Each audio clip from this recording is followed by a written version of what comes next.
अवसर जिंदगी की रफ्तार बदल देता है, जिसे कहती है दुनिया मौका, अगर वक्त पे मिल जाए तो वह संसार बदल देता है। बिल्कुल ऐसा ही ये जिसे दुनिया मौका कहती है, अवसर कहती है, चांस कहती है, अपॉर्चुनिटी कहती है, किसी व्यक्ति को यदि वक्त पे मिल जाए तो वह इतिहास में अपना नाम दर्ज सहज ही करवा लेता है। और एक नहीं, हमारे इतिहास में हजारों सैकड़ों ऐसे उदाहरण हैं जिन्होंने एक प्राप्त मौके को ऐसा बुनाया कि इतिहास में वो अमर हो गए। ऐसे ही एक व्यक्ति, अमेरिका के राष्ट्रपति अब्राहम लिंकन, उनके जीवन से जुड़ी एक छोटी सी बात बताती हूँ मैं आप लोगों को। अब्राहम लिंकन जिंदगी में इतनी बार असफल हुए कि यदि उनके प्रयासों की संख्या 100 काउंट की जाए तो 100 में से वो 99 बार असफल हुए। जिस काम में हाथ डाला असफलता ने उनका सामना हुआ। जीवन निर्वाह के लिए दुकान चलाई और दुकान से दिवाला निकल गया। फिर किसी के साथ पार्टनरशिप में दुकान की, काम प्रारंभ किया, वहां भी उसके दोस्त का भी उनके कारण दिवाला निकल गया। जिस औरत से शादी हुई, जिंदगी भर उनसे उसकी नहीं पटी।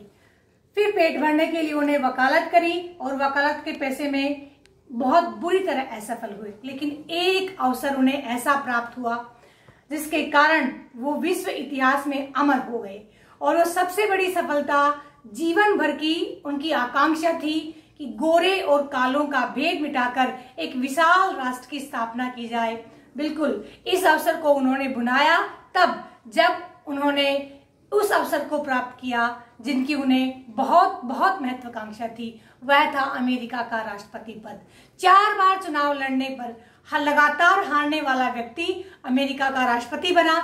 और जब ये अवसर उनके हाथ लगा तब उन्होंने अमेरिका ही नहीं, विश्व इतिहास में अपना नाम दर्ज करवा दिया। बिल्कुल बच्चों, सही समझा आपने। आज का हमारा टॉपिक है अवसर की समानता, इक्वलिटी ऑफ अपॉर्चुनिटी। अवसर की समानता राज्य अपने सभी नागरिकों को यदि समान रूप से उपलब्ध करवाता है तो उस राज्य में अवसर की समानता है। कहने का तात्पर्य हुआ, राज्य अपने सभी नागरिकों को बिना किसी भेदभाव, जाति, धर्म, वर्ण, लिंग, नस्ल या और किसी भी विभेदात्मक आधार के आधार पर दरकिनार करते हुए वह यदि अवसर की समानता प्रदान करवाए, उसे समान अपॉर्चुनिटी मिले, तो वह है अवसर की समानता। यह समानता का सर्वस्वीकृत आधुनिक रूप है। इसके 2 अभिप्राय हम सबके सामने निकल कर आते हैं। पहला है अवसर की समानता के तहत 2 बिंदु निकल कर आते हैं जिसके आधार पर अवसर की समानता को हम भली भांति समझ सकते हैं। पहला है समानों के साथ समान व्यवहार किया जाना। जो व्यक्ति समान योग्यता रखते हैं उनके साथ समान व्यवहार किया जाना, समान अवसर उन्हें बिना किसी विभेद के उपलब्ध करवाना। दूसरा है आरंभिक स्थिति, यानी मूलभूत स्थिति में सभी समान होने चाहिए। उनकी आरंभिक मूलभूत स्थिति के अंतर्गत प्रत्येक व्यक्ति को लगभग समानता देखना, मैं यहां पर कह रही हूं लगभग समानता की स्थिति होनी चाहिए। ऐसा प्रत्येक स्थिति में हो सके ऐसा आवश्यक नहीं है, लेकिन राज्य का यह प्रयास होना चाहिए कि आरंभिक स्थिति, व्यक्ति की मूलभूत आवश्यकताओं की स्थिति में लगभग समानता होनी चाहिए। प्रसिद्ध न्यायवादी विचारक जॉन रॉल्स ने कहा है कि व्यक्तियों को मूलभूत प्रारंभिक सुविधाएं प्रदान करना ही अवसर की समानता है। जॉन रॉल्स का कथन है,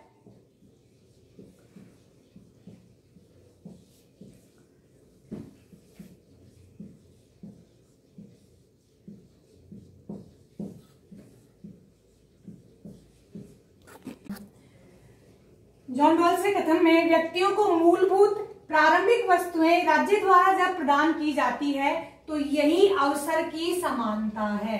किसने कहा? जॉन रॉल्स ने। जॉन रॉल्स से मिलते जुलते विचार ही डार्किन के हैं। डार्किन ने कहा कि अवसर की समानता से तात्पर्य है संसाधनों की समानता। किसकी समानता? संसाधनों की समानता।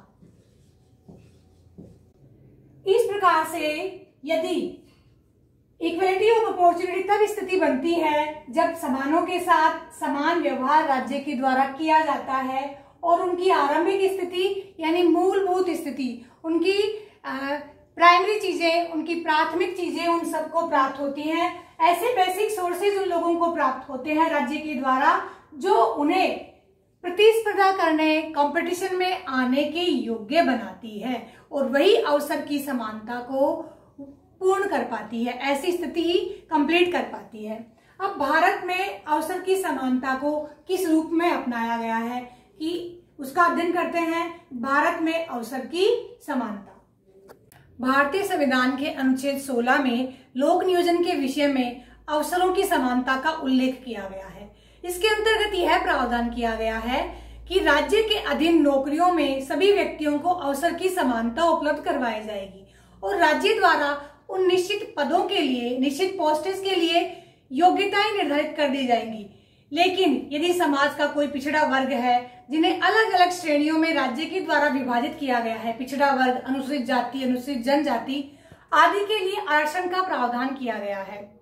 यदि हम ध्यान देंगे तो यह पाएंगे कि आरक्षण का उद्देश्य भी समानता स्थापित करना है। इस तरह से भारतीय संविधान में विधि के समान संरक्षण के तहत विभेदात्मक संरक्षण को अपनाया गया है।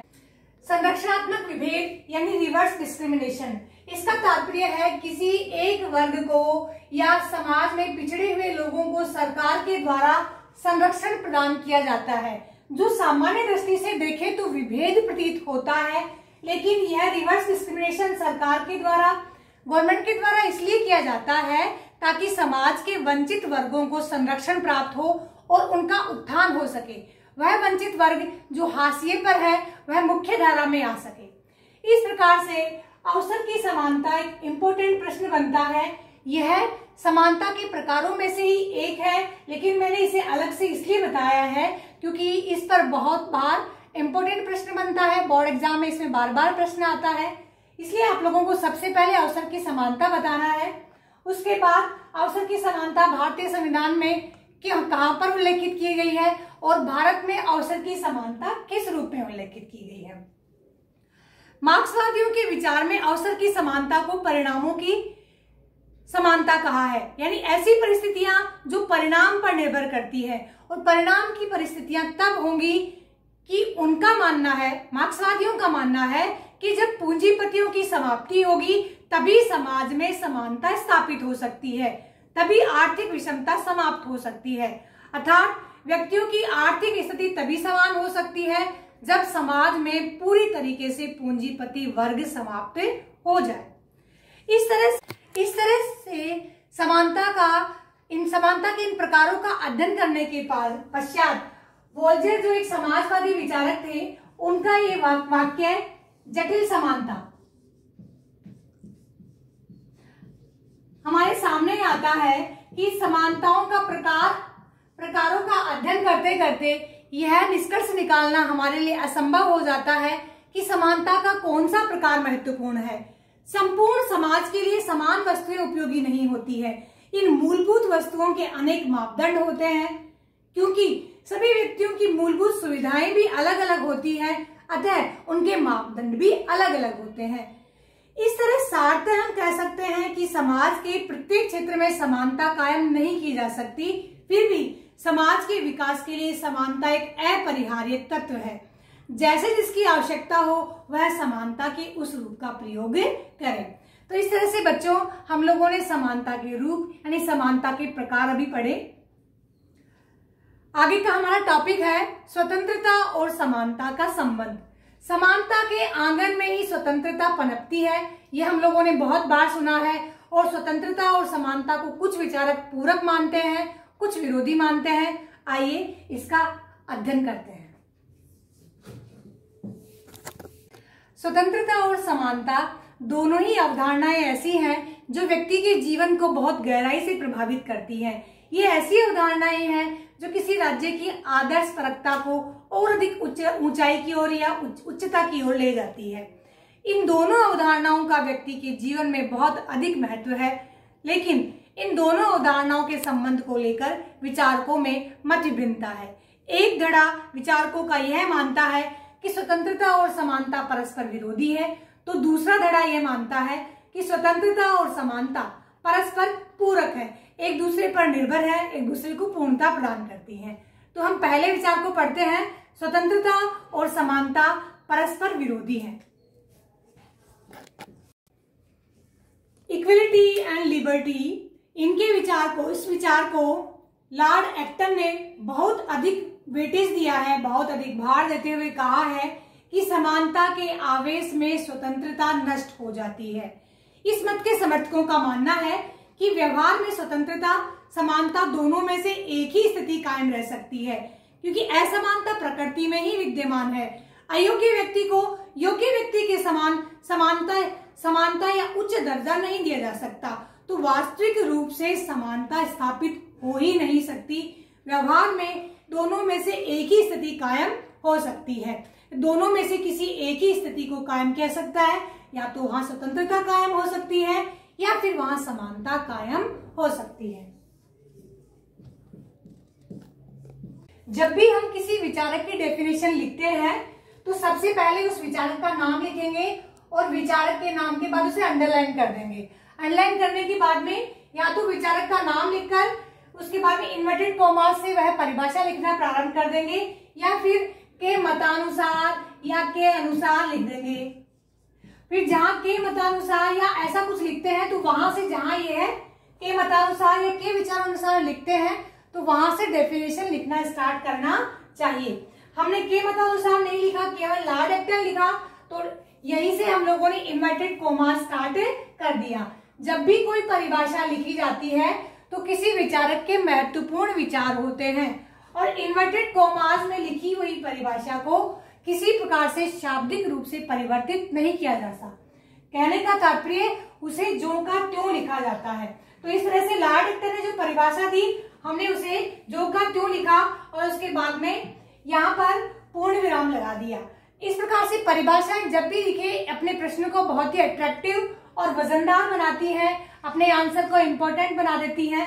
तो इस तरह से अपने आंसर में कम से कम एक या दो परिभाषाएं जरूर डालनी चाहिए, और वो परिभाषाएं हम लोगों को सटीक याद रखनी चाहिए। जैसे लॉर्ड एक्टन ने कहा, तो जैसे ही लॉर्ड एक्टन ने कहा, क्या कहा, एक्टन एक्शन में आ गए, उन्होंने कहा कि समानता के आवेश ने, अब आवेश इसमें प्रयोग किया गया, आवेश से हम एक्टन याद करेंगे कि समानता के आवेश ने स्वतंत्रता की आशा को, आवेग और आशा दो शब्द, आवेग, आशा और एक्टन, इससे हम इस परिभाषा याद करेंगे। तो हमने ये परिभाषा इस प्रकार से याद की कि समानता के आवेग ने स्वतंत्रता की आशा को व्यर्थ कर दिया है।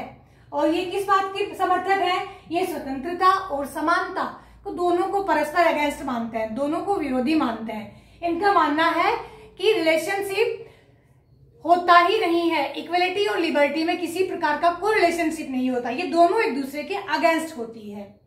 अब पढ़ते हैं हम लोग स्वतंत्रता और समानता परस्पर पूरक है, इस विचार के बारे में यह थॉट क्या कहती है, आइए देखते हैं। रूसो के मतानुसार समानता के बिना स्वतंत्रता जीवित नहीं रह सकती, यानी समानता रहेगी तभी स्वतंत्रता रह सकती है, अन्यथा नहीं रह सकती। इसका एक अपने सामान्य जीवन से उदाहरण लेते हैं। यदि मुझे भ्रमण करने की आजादी है, यानी भ्रमण करने की स्वतंत्रता है, घूमने फिरने की स्वतंत्रता है, ठीक वैसे ही मेरे पड़ोसी को भी आजादी है, उसे भी घूमने फिरने की स्वतंत्रता है।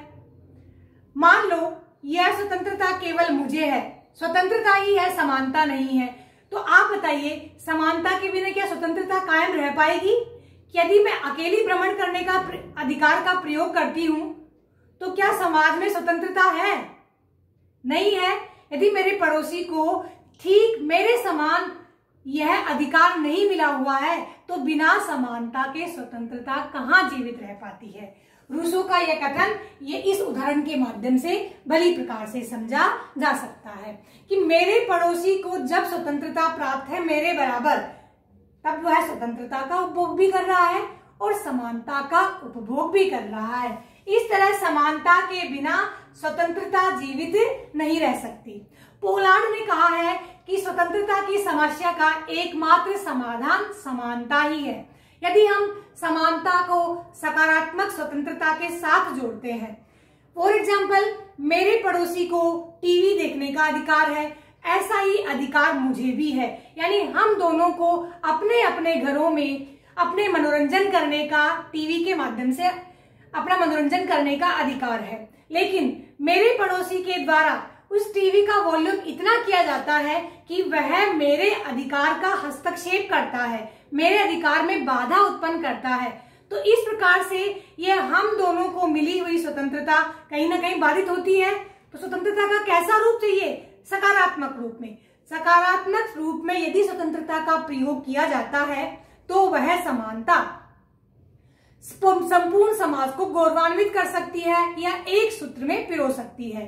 महात्मा गांधी ने भी कहा था कि समानता, स्वतंत्रता का सही अर्थ यह है कि वह समानता के साथ में बंधी हुई हो। जब सभी व्यक्तियों को समान रूप से अधिकार प्राप्त होंगे तभी वह सही मायने में स्वतंत्रता है, वरना स्वतंत्रता का उपभोग तो कुछ व्यक्तियों के द्वारा किया जाएगा। इसी प्रकार पोलार्ड एवं रूसो की भांति महात्मा गांधी ने कहा है कि स्वतंत्रता का अर्थ नियंत्रण का अभाव नहीं है, अपितु व्यक्तित्व के विकास की अवस्थाओं की प्राप्ति है। तात्पर्य यह हुआ कि नियंत्रणहीन स्वतंत्रता स्वच्छंदता है। जो बंधन युक्त स्वतंत्रता प्राप्त होती है वह निरर्थक है। अतः स्वतंत्रता पर युक्ति युक्त प्रतिबंध होने चाहिए, और यदि स्वतंत्रता अपने सकारात्मक रूप में चलती है और युक्ति युक्त प्रतिबंधों के साथ चलती है तो वह समाज को समानता की ओर अग्रसित करती है। यदि माना जाए कि राजनीतिक समानता समाज में नहीं रहती है तो सभी प्रकार की जो मिली हुई स्वतंत्रताएं हैं वह निष्फल हो जाती है, निरर्थक हो जाती हैं। नागरिकों को प्राप्त नागरिक अधिकार नहीं है, सभी नागरिकों को प्राप्त नागरिक स्वतंत्रताएं, नागरिक समानताएं समाप्त कर दी जाती हैं तो उन्हें प्राप्त मौलिक अधिकार भी अपने आप ही समाप्त हो जाएंगे। आर्थिक समानता यदि समाप्त कर दी जाती है तो कुछ व्यक्तियों के हाथ में ही पूंजी का केंद्रीकरण हो जाएगा और बाकी सारा समाज उन व्यक्तियों के हाथों की कठपुतली मात्र बनकर रह जाएगा।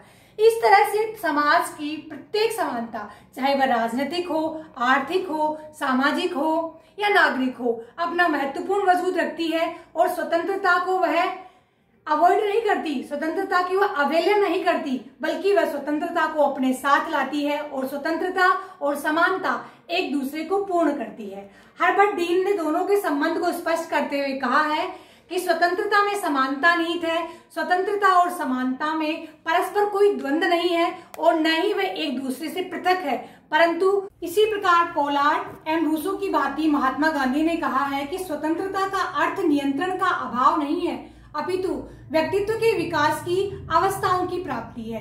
तात्पर्य यह हुआ कि नियंत्रणहीन स्वतंत्रता स्वच्छंदता है। जो बंधन युक्त स्वतंत्रता प्राप्त होती है वह निरर्थक है। अतः स्वतंत्रता पर युक्ति युक्त प्रतिबंध होने चाहिए, और यदि स्वतंत्रता अपने सकारात्मक रूप में चलती है और युक्ति युक्त प्रतिबंधों के साथ चलती है तो वह समाज को समानता की ओर अग्रसित करती है।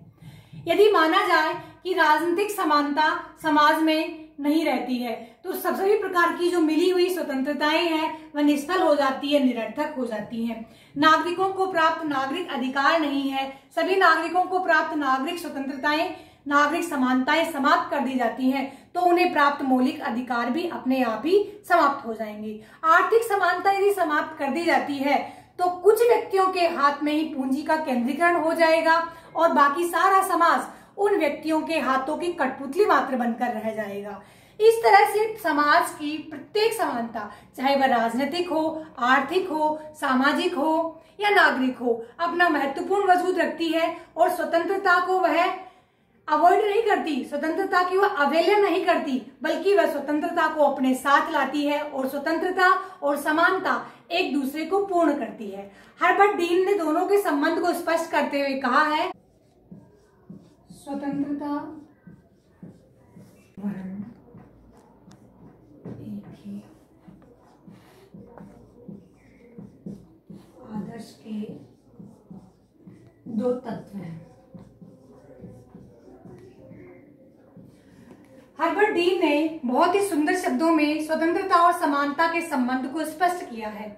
उनका कहना था कि स्वतंत्रता में समानता निहित है और स्वतंत्रता समानता से पृथक नहीं है और न ही दोनों में कोई द्वंद्व है, वरन ये एक ही आदर्श के दो तत्व हैं।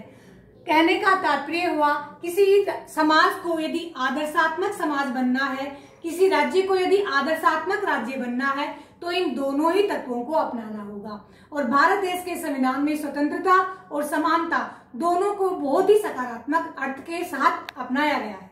इस तरह से बच्चों, आज हम लोगों ने अवसर की समानता और स्वतंत्रता और समानता के बीच संबंध पढ़ा। ये दोनों ही प्रश्न बहुत इंपॉर्टेंट हैं और अनेकों बार बोर्ड एग्जाम में पूछे गए हैं।